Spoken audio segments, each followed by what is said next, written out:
Stihl is Australia's most trusted brand of garden power tools, backed by 95 years of German engineering excellence. To get your hands on their range, visit your local Stihl dealer today or visit stihl.com.au.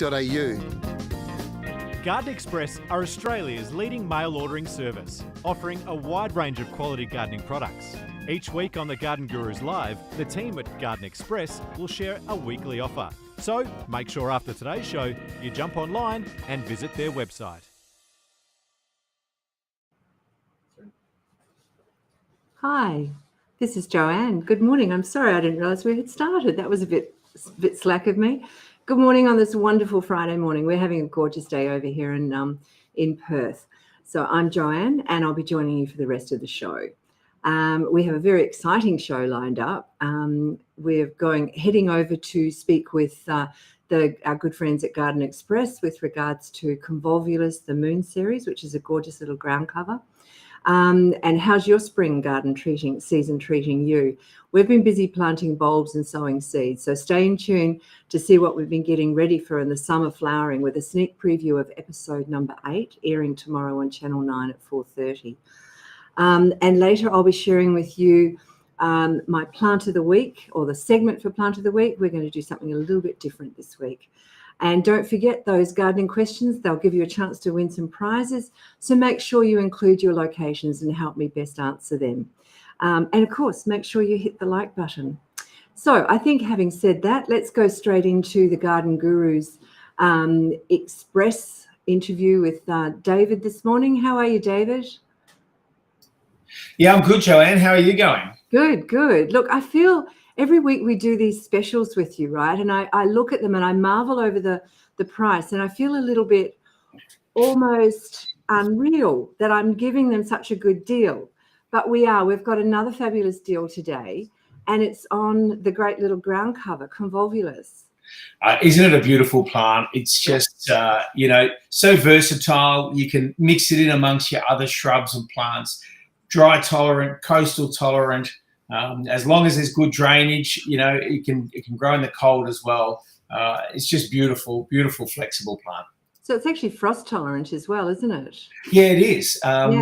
Yeah, beautiful, strong, and this is new breeding. So we're working with a couple of really good breeders to bring improved versions of some of the really popular and older world varieties. And they just breed in, strength and disease resistance and all of those things we've talked about before. So the Moon Series is another one of those improvements with the breeding programs. Yeah, it's fantastic what they're doing in the breeding programs these days. Look, I grow the blue one. I've got it in my front garden, which is actually a retained wall. So it's quite a high retaining wall of about 1.1 meters.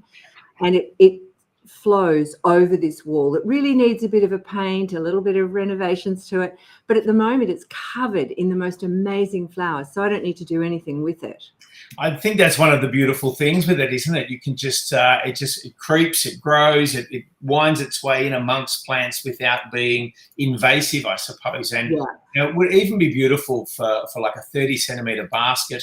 Yes. With this particular one, you could mix a couple of colours together and they'll just intertwine and trail down there on the side. I love them. Really basic plant, but such a wide variety of purposes that it suits. I think it's a hard-working plant. Like, I was a bit concerned because I put it amongst, my front garden has predominantly roses. My back has more natives in it, but the front has predominantly roses. And I was a little bit afraid to put them in there thinking it might, because it is a strong plant. It will grow in a lot of different situations. But in fact, it never became invasive, or hasn't ever become invasive amongst my perennials and the roses. So I just think it's a really hard-working plant. I want to use the white one, but I think what I'll do is put it into some baskets because it's almost like a waterfall. The flowers are closer together and they're more compact. So it's just like this waterfall of white. Yes, and there's in the series, there's two sort of miniature flowering versions. So not miniature in plant, but just miniature in flowering. So we've got a beautiful white and a lavender there that we've combined together for the best discount of 25% off. So a question there about if it's shade tolerant. So not 100% shade, but certainly, as explained, in amongst other shrubs that you've got in your garden, So it will tolerate a small amount of shade or like afternoon shade or morning shade. So as long as it's getting part of the day in the sun, it'll be fine. Yeah. Look, it takes the dappled light underneath my perennials and underneath my roses really well. It doesn't flower as well in the shade or in that dappled shade area. So I imagine if it was full shade, it probably wouldn't flower. But I do have some closer to the house that even though it's quite shaded from about 10:30 onwards, it still grows well. So it's a performer. With some of these ground covers is that they can tolerate quite a bit, and they don't need as many daylight hours, I suppose. But full shade is completely different. And you're right, quite often you'll still get nice growth habit, but you'll just be a little bit shy on your flowering if you've got a little bit too much shade. But you'll still get all of those other beautiful performance features from the convolvulus. Yeah, gosh, that soil where they're digging in is amazing. I wish we had that over here in Perth. Oh, there's so many different varieties. Of course, we're on the mountains with the rich red soil and tend to hold a little bit of moisture. But no, we've got some really lovely soils up here in Melbourne. Yeah. Well, look, I think this is a fabulous special. Just run me through the specials again, will you, David? Oh, here we are. I beg your pardon. I've got them. So if you want to buy the individual varieties, you're going to save 15% and only pay $15.90.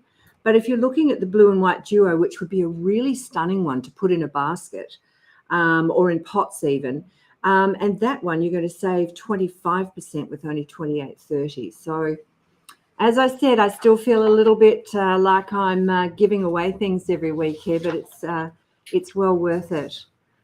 Yeah, and these are in the 140ml pots too, Joanne. So they're a nice established plant and ready to go. And then, as you said, they'll creep out there. They don't sucker, so you still got the basic root zone in the middle, and hence that's why it's sort of not repeating and climbing and getting a bit invasive. Convolvulus, they're just one of the staples for every garden, I think. Absolutely. And suppresses the weeds. I don't know if we said that, but that's a really good point about them also.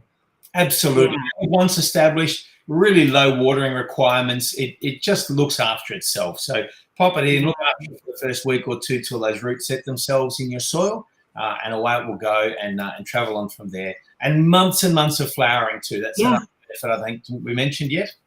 No, we haven't, but you're quite right. It's like people say to me, when do I tip prune it or when do I cut it back? Well, you just have to do it at any time because the flowers are on it almost the whole time. Exactly. So look, I hope you have a great week, David. I guess we'll talk to you again next week with another special. Yep, looking forward to that one. We've got a few good ones lined up over the coming few weeks. So some exciting things. Excellent. All right. Well, thanks for your time today. Really appreciate it. Cheers, Joanne. And everybody, get onto the Garden Express website and get your order placed. They won't last long. They are a fabulous plant and well worth investing some money into to save on all sorts of things in your garden. Okay, well, let's get on with some Q&As now. Let's see if we can. We're going to Rohinton in Sydney and New South Wales. And he's saying, hi, my roses have black spot and aphids always. Can you please help? Thanks. Yes, we can.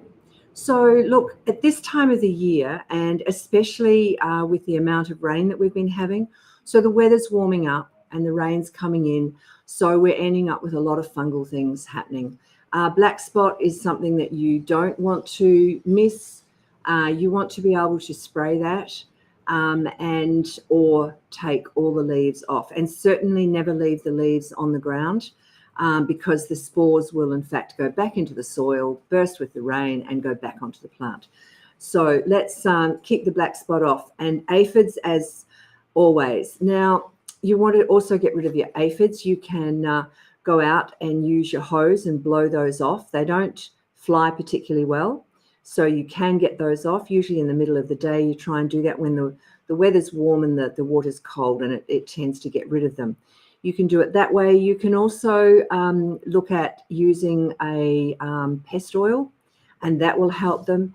But you can also, which I think is a fabulous thing, is you can go on places on a website like Bug for Bugs or thegoodbugs.com.au and buy a predator insect. In fact, I think we've got a segment coming up where we're going to be talking about that. So stay tuned. It's well worth listening to. Keep in mind also that, look, black spot and aphids at the moment are going to be prevalent, especially with the weather we have. So it's just a matter of getting out there, choosing your choice, whether you want to use a chemical to get rid of those. Aphids, you don't need to. You can use a white pest oil, so you're not using any sort of chemical, or you can go for a natural predator insect and see if you can't get rid of them.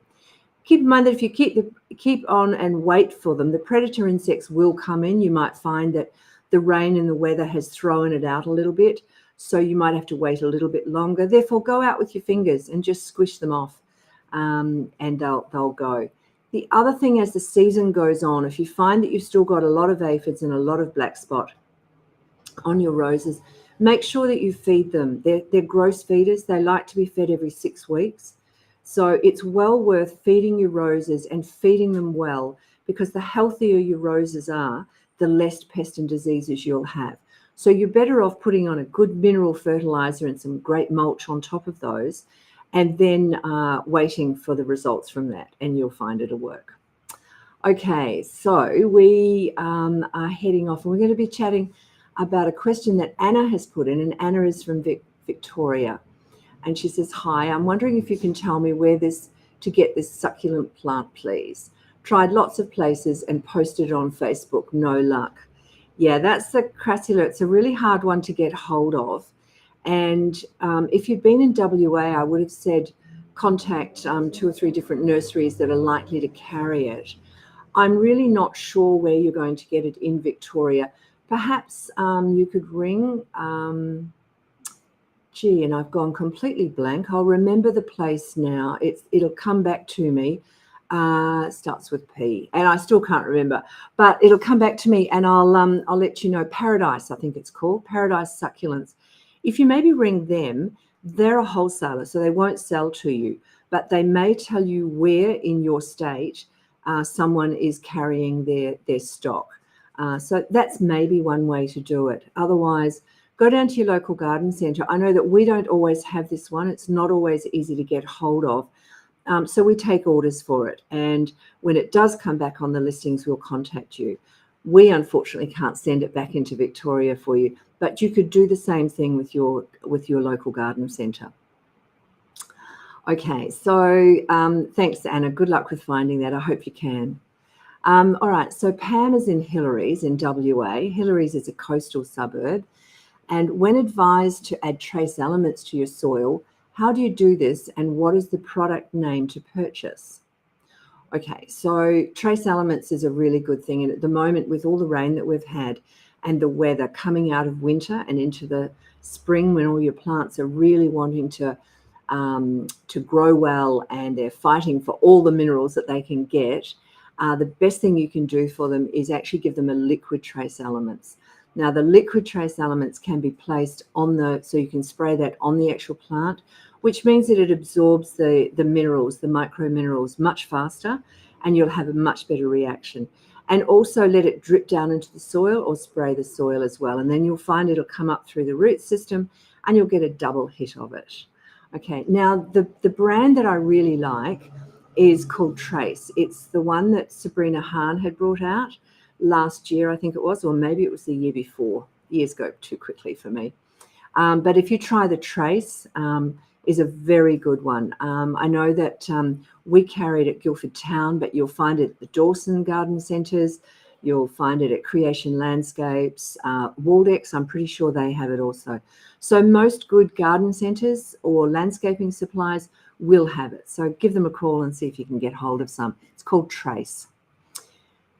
Okay, so we're staying in WA and we're in Wollaston, and Bianca has asked, hi, I'm thinking of starting a herb veggie garden within the next month or so and was wondering what I should be planting. What would be easy to grow at this time of the year?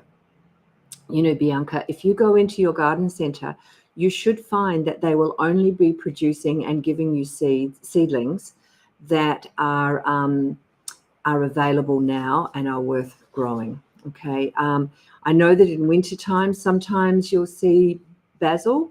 I prefer not to sell it in the wintertime because it actually doesn't grow if there's a cold spell. But now you'll find that they're all out. So now you're seeing the lettuces, the cucumbers, capsicum, celery, What else have we got out there? Corn is on the listing. You'll find lots of herbs. Herbs galore. There's just so many of them at the moment that you can choose from. So choose the ones that you know you're going to use in your cooking. Maybe companion plant. You could put your tomatoes, plant them with your basil. Generally, what cooks well together grows well together. So you can look at companion planting, which always helps with pests and diseases also, because you're putting your plants into the optimum space. All right, so get down to your garden centre and you'll have a look and you'll see there's loads of different seedlings out at the moment, and it's all the summer varieties, and I know they've all just come out, and lots of flowering ones also, which are good. There's some edible flowering ones as well. So have a look at those. Calendulas you can eat, even the violas. There's a few left over. You can eat violas as well. Yeah, lots of edible flowers to go in your herb and veggie garden. So good luck with that. Now, we're staying in WA and we're in Pemberton, which is south of Perth. A little bit different soil and certainly a different temperature down there. And Sarah from Pemberton has asked, I was hoping to attract some native birds into my garden down in Pemberton and was wondering what native flora I should add to my garden. Oh gosh, there's so much. There's so much you could use. I guess, you could look at the usual, bottle brushes, grevilleas, raciniocarpus, camelorsians, all of those sort of things that are definitely going to flower for you. You would just need to find those that I think Pemberton has a little bit heavier soil than what we mostly have here. I think you've got more loam, and some is a bit gravelly and some a bit clay. So depending on what you have will depend on the variety of those plants that you choose, as in through the bottle brushes and the grevilleas, etc. Make sure that you choose those that will take a heavier soil or perhaps the cold also.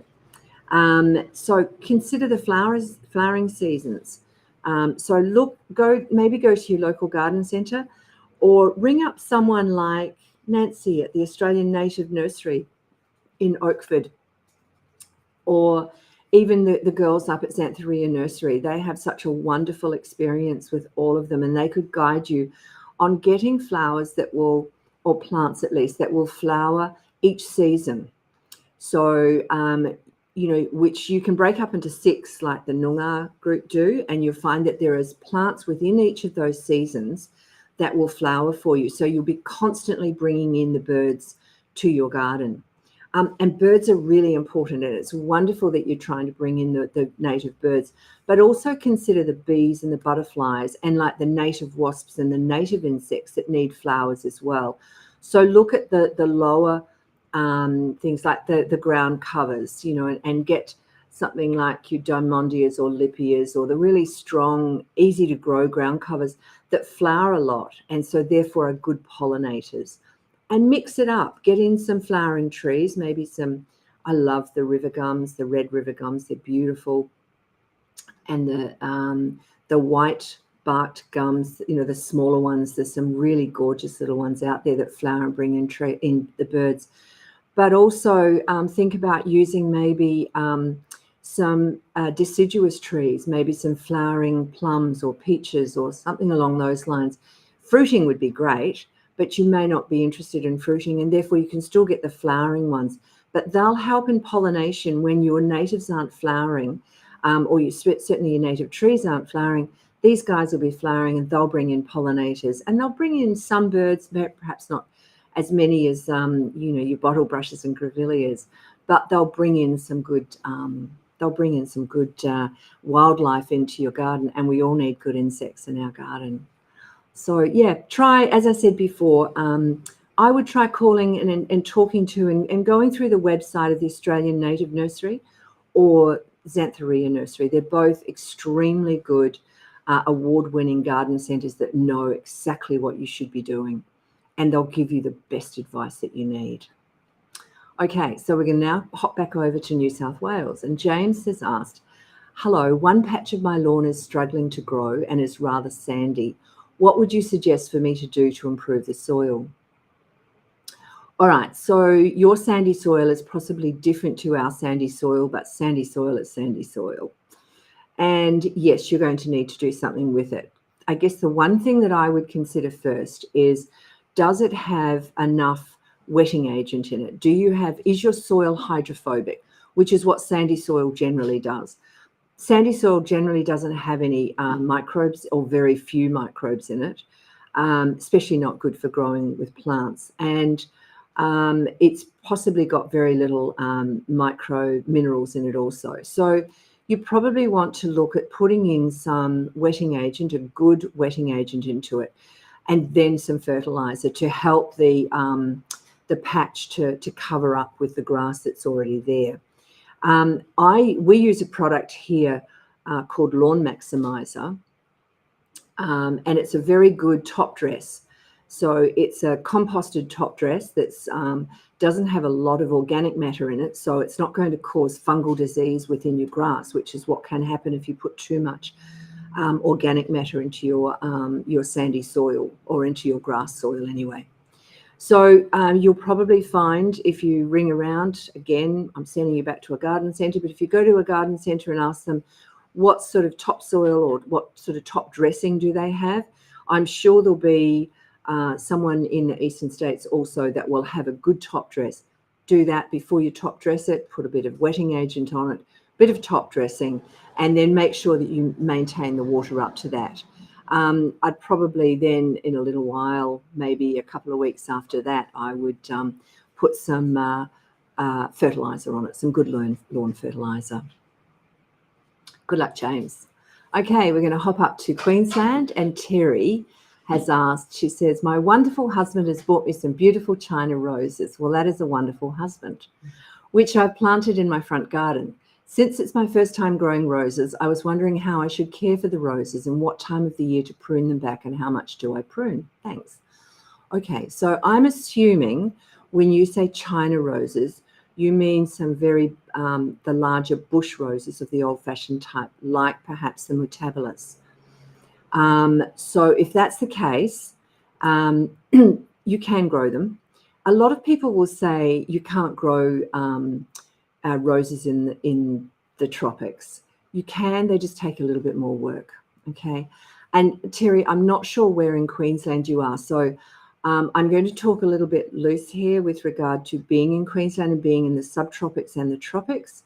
And it might be that if you're way up north, it's going to take a little bit more work and a little bit more attention to them, but they work in a similar sort of way to what they do here in anywhere in Australia, really. We just change the timing for it slightly. So with a rose, you've planted it already, and I'm sure that you've got this, although I know where my mother used to live in Queensland, her soil was particularly heavy, and she grew her roses in pots, in large vessels. So check out and make sure that you've got a well-drained soil. If you haven't got a well-drained soil, you probably want to use something like gypsum, and make sure that you open the soil up so that the roots don't sit in a wet, cold soil. They don't like a wet soil. They hate their roots being in moisture. You'll end up with lots of fungal disease, and then you'll also end up with root rot eventually, and the plant will get black stems that'll keep dying back, and it may not survive. So it is important that you've got some good soil. They're hungry feeders, okay? And they grow twice as fast in the tropics.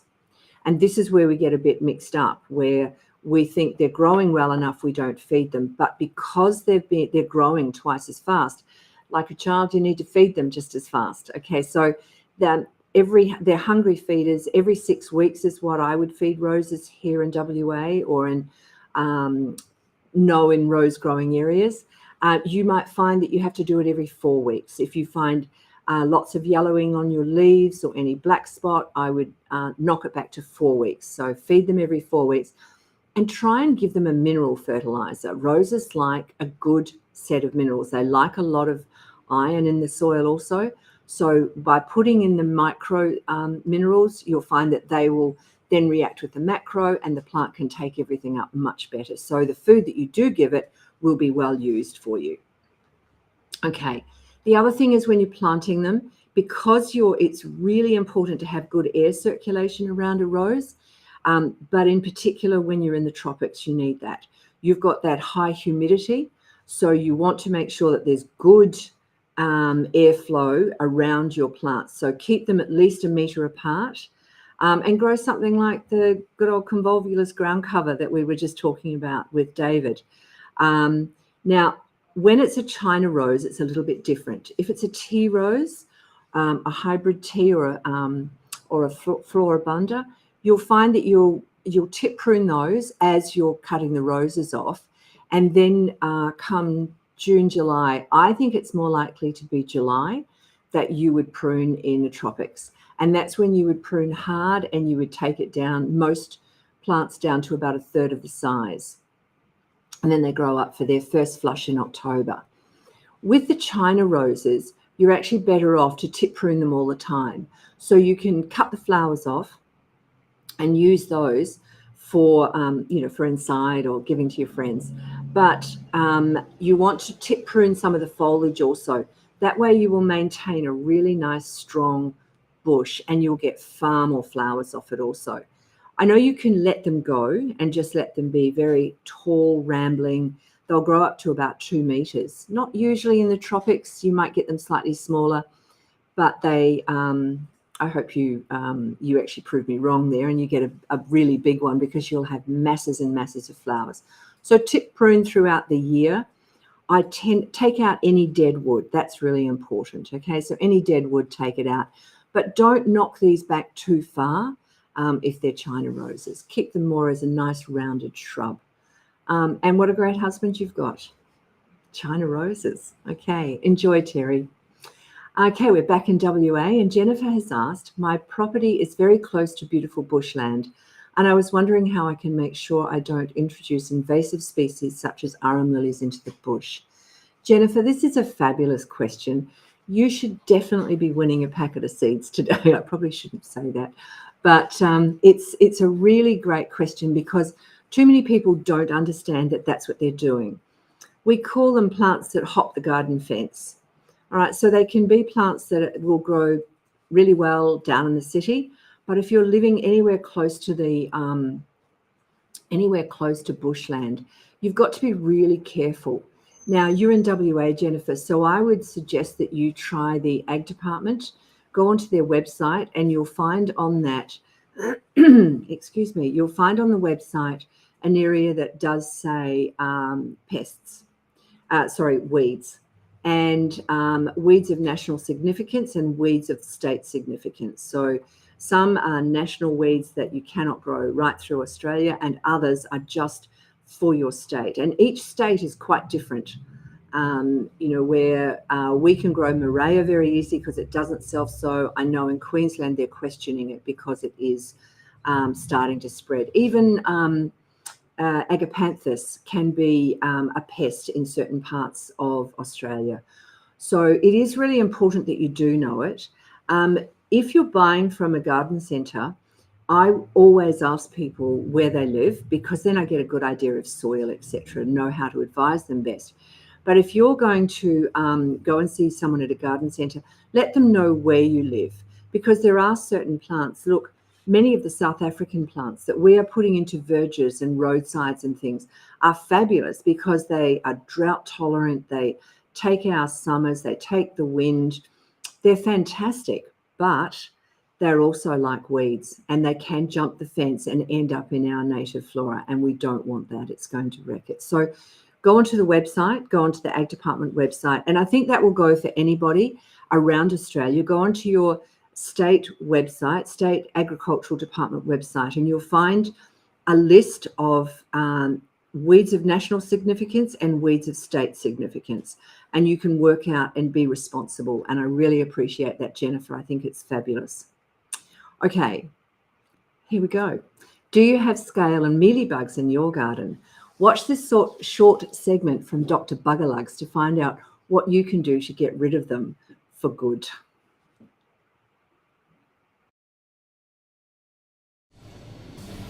We found some scale in the garden earlier, and it's a soft brown scale, it looks like to me, on roses, and that needs to be looked at and treated to get the best performance we want out of roses this year. Otherwise, we're going to have a really sad rose.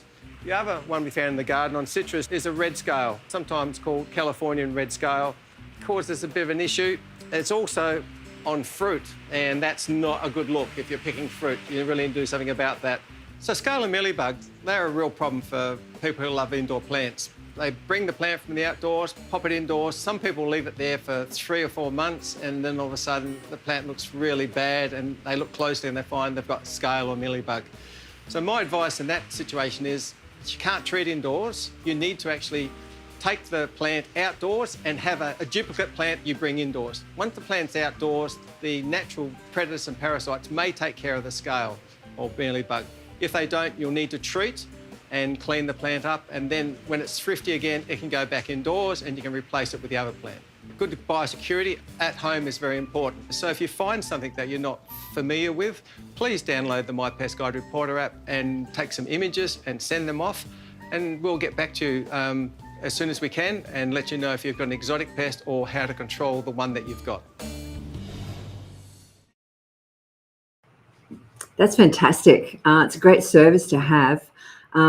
He's quite right. Quite often you look at a plant and you think, oh, it doesn't look so great. And 2 or 3 weeks later you look at it and it's really looking sad. And I thought one of the best bits of advice that he gave you there too was that you buy 2. So buy 2 of something, have one outside, one inside. There are no indoor plants. They were not made to go indoors, but we take them indoors because we love them so much. I mean, check out what's behind me here. And check for bugs and so forth too. So, and of course, if you've got problems, send them into us and send them into the doctor, and we'll get those answered for you. All right, so we're going to move on to the plant of the week. And this week, I thought we'd do something a little bit different. We're not actually doing a plant. A lot of you grow seeds. I know Tyson loves to grow seeds.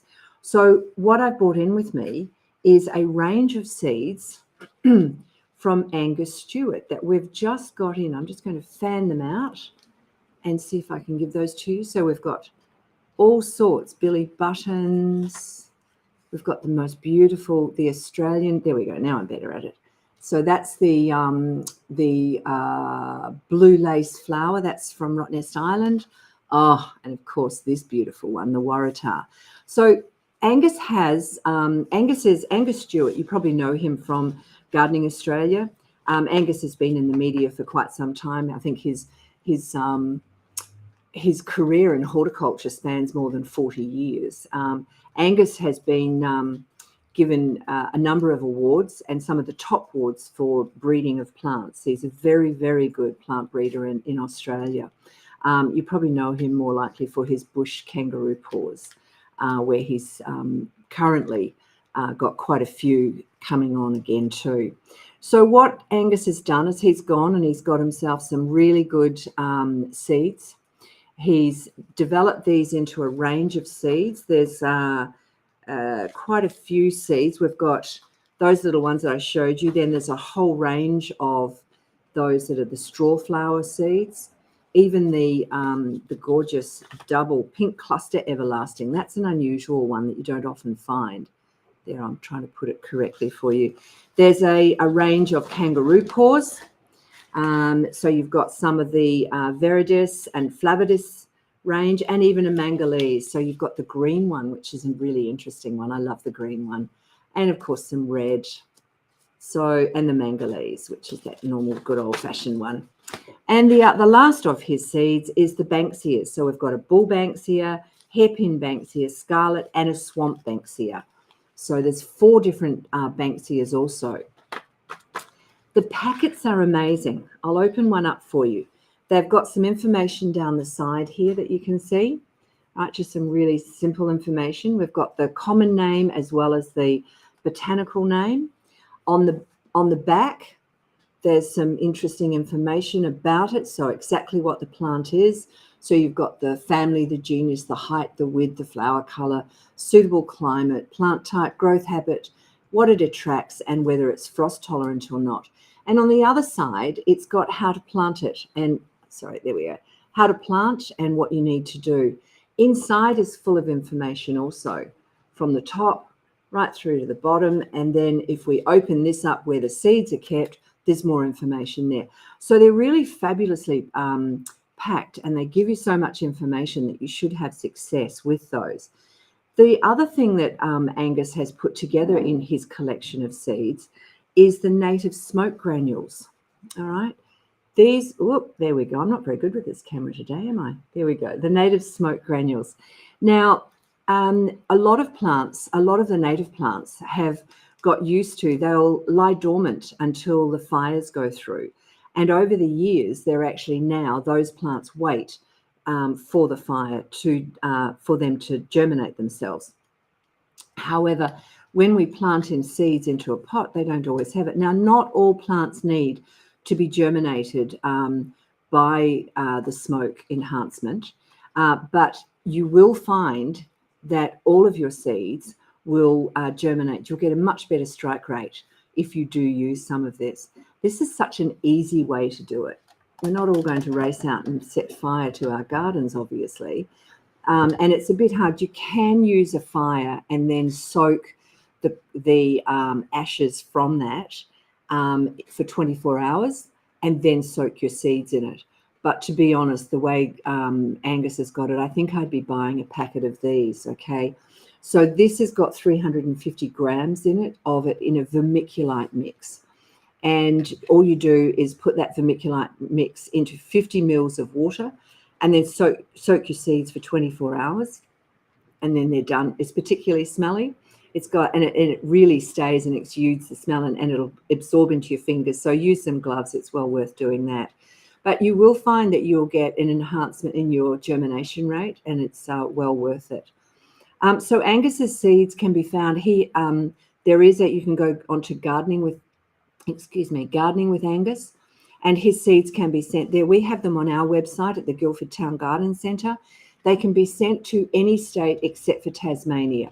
So if you're in Tasmania, get in touch with Gardening with Angus, and I'm sure they'll let you know who, in fact, in Tasmania is supplying those or who has them in store, and you can get them. They retail for around about $7.95. They tell you each one how much you've got. You get approximately 140 seeds of the straw flowers. Different ones have different amounts, but like the little pink cluster, it only has 40 seeds in it. It's obviously a more rare one. But they each explain how many seeds they've got in it. And if you're getting 100% strike rate because you're using native smoke, it's well worth it for $7.95. So that's my suggestion this week, is that you look at the new range of seeds from Angus Stewart and get onto the website, either Gardening with Angus or Guildford Town Garden Centre, or have a look at Gardening with Angus. I'm pretty sure he also has a list of who he supplies around the countryside. If there's no one in your area, we can post them to you, or you can go straight to them. Anyway, it's well worth it. I was really excited to see Angus a couple of weeks ago and be offered the seeds. So thanks, Angus, and they're all there for everybody to come and grab. Okay, so speaking of that, let's do a quick grab of the next episode of episode 8 of the Garden Gurus. Let's have a sneak peek of that for tomorrow's episode.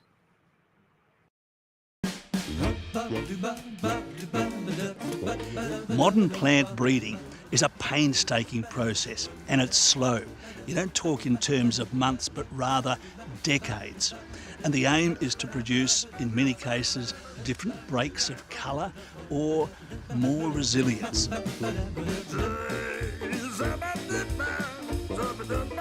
More and more these days, the expression stop and smell the roses becomes more relevant as we get caught up in our busy lives. So if you'll just excuse me a momentito. What a beautiful day it is.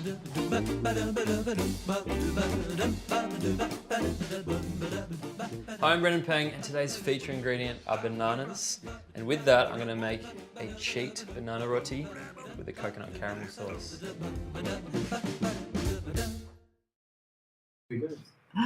Hi again, that was great. So tomorrow afternoon, get yourself a cup of coffee and sit down and have a look at episode 8. All right, so now it's time for some more questions and answers. Please make sure you include your state. It really helps me a lot to be able to answer your questions. And don't forget to hit the like button. Okay, so in Melbourne, Caroline has asked, We have a patch tree we have a peach tree in a wine barrel. It has curly leaf. We sprayed it at the right time when it has no leaves and topped the dirt and mulched it. But now as it grows, it is covered in it and we're picking it off as we see it. Is there anything else we can do? All right, Caroline, you mentioned that this is a peach leaf curl, and what Caroline would have used is a copper oxychloride, which is what helps with it. Peach leaf curl comes in most of the pruners, and it especially hits the peaches and the nectarines. But many of the pom fruits will also get a little bit of it, but it's more the pruners, okay?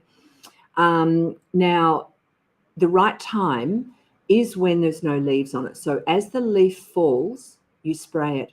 But Caroline, as the leaf bursts again in springtime, that's just before it bursts again, you need to spray it again.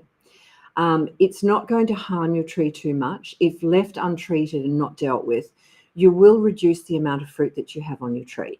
So it is a good idea to deal with it.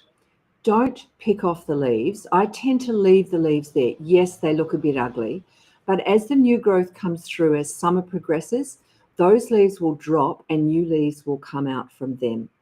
All right, so they will, you'll reduce the amount of that ugly looking spotty, bubbly leaf. But do spray it twice, not once, and do it for the next 2 or 3 years. It's well worth it. As the tree gets older, you'll find that if you've treated it in its young days, it won't have it, if ever, and you'll get a much healthier tree from it. So that's peach leaf curl, and you'll use copper oxychloride to fix it. Okay, so, and down to Geelong, or shall we say from Melbourne, slightly over and down to Geelong, Jamie's asked, I will plant a fig, an apricot and a plum tree, but I don't know how harmful to structures the root of these trees can be. Is there any recommendation to plant these trees within a certain distance to structures? Your apricot and your plum tree shouldn't be too much of a problem, especially if you deep water your trees. If you're someone that has those little micro sprayers on their trees or on their plants, please get rid of them. Or they tend to just spray to the top soil. They don't spray deep enough, and therefore your roots will lift up to the soil and then grow out from there. And you'll find that, yes, they will start affecting some of your structures, not too badly. Now, an apricot tree and a plum tree, if they're just the normal ones and not the dwarf ones, will normally grow to about 4 by 4. Some are slightly bigger, not many are less. Okay, so if you judge it on 4 by 4, then if you keep your plant 2 meters away from your structure or from fences or from pipes, etc., then you'll find that you should have no problem whatsoever, because the 2 meters, it'll go out from the trunk 2 meters either way in a radius of the 4 meters, and that way you're keeping it away from the structures. Now that's for your apricot and your plum. However, your fig tree is known to have very strong root system. I've seen them next to fences and the fence doesn't actually fall over, but it certainly makes a difference and it gets onto a lean. I wouldn't want to put it near a house structure at all. So keep your fig further away. Where most root systems don't grow much past the drip line of a tree, of the actual tree, it might grow another metre, but the fig tree can grow many metres and it can have really large, long root system. So I would be inclined to keep those much further away. Put that one down the end of your yard, away from your fences and away from sewage lines and things like that. But fig trees are great to grow. Sydney, we're off to Sydney, and Liz has asked, I have some daffodil bulbs that I need to lift. Should they live in the fridge until next year, or would a cool, dry place be fine? Absolutely, Liz. Don't put them into the fridge. Put them into the fridge maybe 4 weeks before you decide to plant them. Otherwise, your daffodil bulbs, you're best when the foliage has died down. So first of all, you would have fed the foliage while it's dying, because that's when it's going to make its flower for next year. So feed it, let the foliage die down, then cut the foliage off once it's completely dead, and then lift the bulbs. Let them dry slightly and put some sulfur dust on them. And that way it'll keep things like mites and anything that might have been in the soil that's microscopic that you can't see by the eye, but the sulfur will certainly kill them. I then put them into either a paper bag or an old pillowcase, and I put them usually into where my linen is being kept, because that's usually a very dry area. Okay, so keep them, yes, in a dry, cool place, and then 4 weeks before you want to plant them out next year, then put them into the fridge. Okay. So we're back in Melbourne, and Matthew has asked, we have a blueberry plant, unsure which one, starting to come alive with foliage. So it's one of the deciduous ones. Anything we can do to help it in this miserable weather that we're having? Well, I guess the best thing you can do is make sure that it's got good drainage. They like moisture, but they don't want their roots in a heavy soil. So make sure it's got good drainage. I would wait probably maybe some sea soil or ecovital, something like that on the soil to help the root system. But certainly I wouldn't probably be feeding it for another, it depends on how much plant growth you've got on it at the moment and how cold it's going to turn. So just keep an eye on the weather, and as it starts to get warmer, when you notice the mornings are warmer and you want to go out in your garden first thing in the morning, that's probably when your plants need to be fed also. And I would try and find a good acidic fertiliser. In Perth, we have one called the Parkerville Blueberry. It's made by the Parkerville Blueberry people, and it's called Blueberry Fertiliser. And it's fantastic because it not only feeds your plant and your soil, it maintains the acidity of the soil. And that's what you want to do. So if you think that your plant's a bit yellow when all the new leaves are coming through, Matthew, I would probably dig down 6 inches away from the plant, just out from the drip line. Dig down 6 inches and take in a tablespoon of soil to your local garden centre. Get them to test it and make sure that it's still acidic. And if not, then you need to have a look at keeping the acidity of that up. And that way your plant will be a lot healthier. All right, and we're staying in Melbourne, and Joe has asked, I have a young lemon tree that I put in the ground over 12 months ago. It's growing really well and has tons of flower buds. Any tips on how and when I should prune it, as I have limited space? Okay, so lemon trees can be cut back quite hard. If your tree is only 12 months old, I would suggest that it's too young to be having fruit. So let it have its flowers, but knock those off. Just use your thumb and just literally just knock them off like that. Okay, so go down the stem, not up the stem, because you can actually break the little branches then. So knock the flowers off. You don't want to have fruit on it. It's too young if it's only 12 months old. If you planted an advanced one, that's different. But I'm assuming that you said a young one, so I'm assuming it's too young to have fruit on it yet. So it's growing really well. That's fabulous. That means that you're feeding it well, because citrus like to be fed little and more often. Okay, so every 4 weeks, give them a feed in the growing sun. Not through winter time. You don't need to. When should you prune?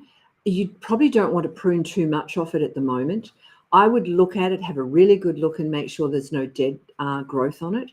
If there's any little branches or twigs that are dead, just nip them out and make sure that you get those right down to the stem where it's green again, and you'll find that'll take off. Keep an eye on the leaves. Don't let the leaves go yellow. If they are, you know that you're not feeding enough minerals, and it probably could do with a good trace elements. If you find that the new growth that's coming through after those flowers is quite yellow, then you've possibly exhausted the tree a bit. And that's why you would want to put on a trace elements onto it, just to give the tree a little bit of a lift before you feed it again next time. Not hard to grow, quite easy to grow. There's a fabulous book out. It's Sabrina Hahn's little book on citrus. It's worth getting. It's just a little pocket book, but I see her as one of the gurus on citrus. She's fantastic, and it's got all those questions that everybody asks in there, and she's answered them. So have a look at that too. It's well worth picking it up. So good luck with that, Joe. All right, so now we're in Brisbane, and Teresa has asked, my baby tomatoes are being eaten by some things. There are round holes in them. Yes, okay. So there's all sorts of things out at the moment in Brisbane, and I'm imagining that you would certainly be having lots of caterpillars at the moment. It could well be that. There's a great product out called Dipel. It's a bioinsecticide, and it only infects the intestines of the caterpillars. So heaven forbid a native bird comes in and picks up a dying caterpillar from having been sprayed, it doesn't affect the bird. So the bird gets a feed, the caterpillar's gone, and hopefully you don't get any more holes in your tomatoes. If it's not that, it could be some other insect, but I'm pretty sure that's what it'll be at this time of the year. If I'm wrong and I've got it wrong, go out either first thing in the morning, just as the sun is coming up, or my preference is actually as the sun's going down, and I have a look around all my plants and check under the leaves and things like that. Those little green caterpillars are probably the blighters that are getting into your tomatoes. I still eat those tomatoes. I cut them in half, and if they haven't been too much of a bother, I take any bug out that's in it, you wash it, and they're still edible. So you still have tomatoes. Okay. Hey, Tyson. So I was wondering if we were going to have a question from Tyson today. Can I plant some potting mix Dahlia seeds in the ground or somewhere else? Can you please give me some tips and advice? Thank you, Joanne. My pleasure, Tyson. Okay, can I plant some potting mix Dahlia seeds? Do you mean Dahlia seeds in potting mix? You certainly can. I would probably soak them overnight. You don't need to smoke them because they're not natives. But you do need to probably soak those overnight and then put them into, and I would put them into some seed raising mix rather than potting mix, Tyson. You find that potting mix has too many nutrients in it, and it can often just overwhelm the seed, and the seed will perish in the potting mix. So you're better to use a seed raising mix, which has a really good, healthy sand content, which will allow the drainage, but it will still hold the moisture where the seed needs it. So that one will work well for you, Tyson, and it was good to hear from you. Well, it's almost that time now. Thanks very much for all your questions. What we haven't got to today, we'll certainly get to next week. We'll write these down and see if we can't get back to you. In the meantime, make sure you hit that like button for us. And look, Jess, it's a shout out to Jess, actually. She's not here today. We've got the lovely Sarah producing for us. Jess is unwell. So Jess, I hope you get well soon and we see you again next week. But I guess Jess, when she is back, will be sending out seeds to the winners. I'll be back next Friday at 9 a.m. Western Standard Times. You can always jump onto our website and catch up our previous stories of the Garden Gurus at thegardengurus.tv, or our YouTube channel, which is thegardengurus.tv. Also, can you make sure that you tune in tomorrow for episode 8 of the Garden Gurus? You shouldn't miss it. It's a good show, and it's airing on Channel 9 this Saturday at 4:30. I hope you all have a wonderful gardening week and that the weather's such that you can get out there and get your hands dirty in the soil. Until next week, have a great one. Thank you. Still is Australia's most trusted brand of garden power tools, backed by 95 years of German engineering excellence. To get your hands on their range, visit your local Still dealer today or visit still.com.au. Garden Express are Australia's leading mail ordering service, offering a wide range of quality gardening products. Each week on the Garden Gurus Live, the team at Garden Express will share a weekly offer. So make sure after today's show, you jump online and visit their website.